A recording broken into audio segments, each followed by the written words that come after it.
I couldn't read. I couldn't write.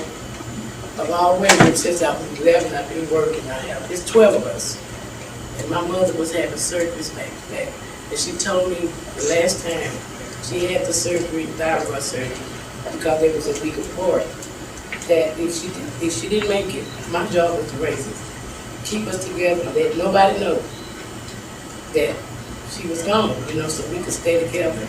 And I took her mom home to raise my siblings, to keep us together. And I walked in here, I lost my job because they fired me because I couldn't read. And I was on that job 9 years. And they told me I had to have an education. I didn't know where to go, what to do. I'm 51 years old.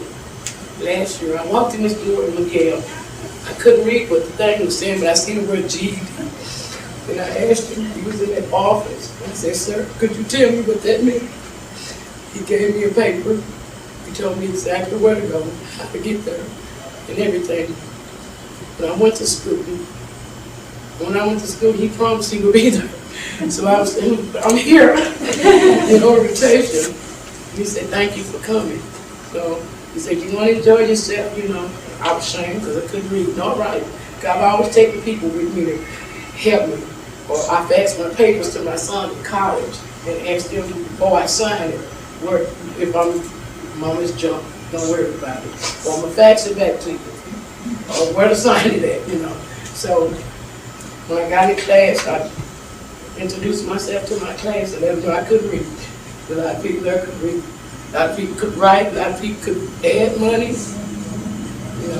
And I told Miss Brandy coming out class, she didn't say her name is Brandy. She said, my name is I Love Man. She wrote her name on the board. And I told her, we all introduced, and I told her, I said, I don't know what I'm doing. They maybe everybody in here, we all together. It's not a such thing that you don't know.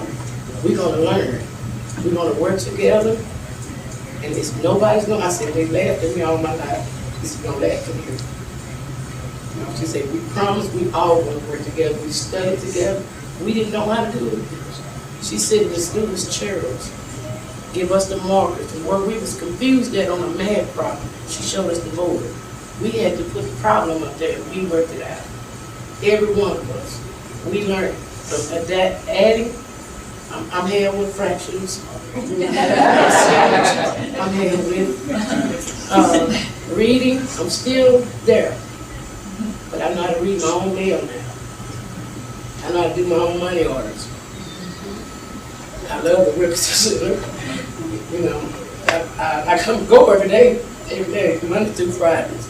I find some reason to go up in there on Fridays and ask my teachers. They always help me, and where I'm confused at, it's summer classes. I said, Miss Brandy, please give me some class, because if I don't keep going, I might really forget. So she said, we're going to have one. I told everybody. And I said, Miguel, give me some paper so I can tell people how far I've gotten with the Wilkinson Center. Because the Wilkinson Center has showed me how to grow. I've grown, I'm glowing, and I'm proud of myself. I used to be scared. I used to didn't know how to do nothing but work all my life. I'm good with my hands. You just show me I can do it. But now I can read it. And I can add it. And I can subtract it. And I can divide it. And I can multiply it. And I can read and write my name. And I can tell my son every day what I've learned. And I am so proud of my teacher, Miss Brandy. I'm so proud of Miss Rachel. I'm so proud of you, because she made sure we got exactly what we needed over there at the Eastville Center. Now I'm in third level, the third level.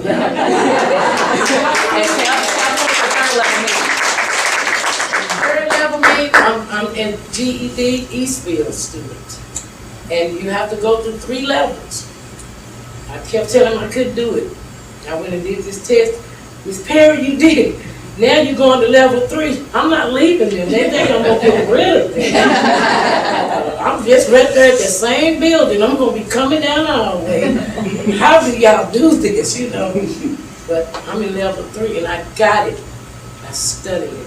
I studied, I took my notes, I wrote it my way. You remember how Alfalfa and them used to write their words? That's the way I wrote it until I could write it better.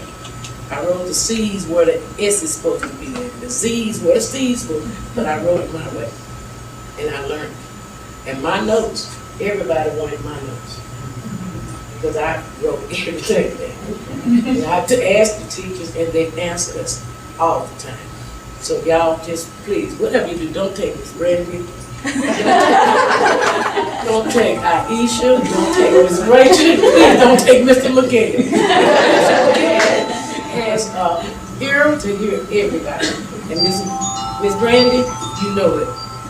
You know I wouldn't trade you for a fucking being. You know that. You stay that way, girl.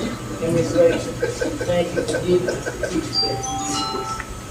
And thank you all for listening to my story.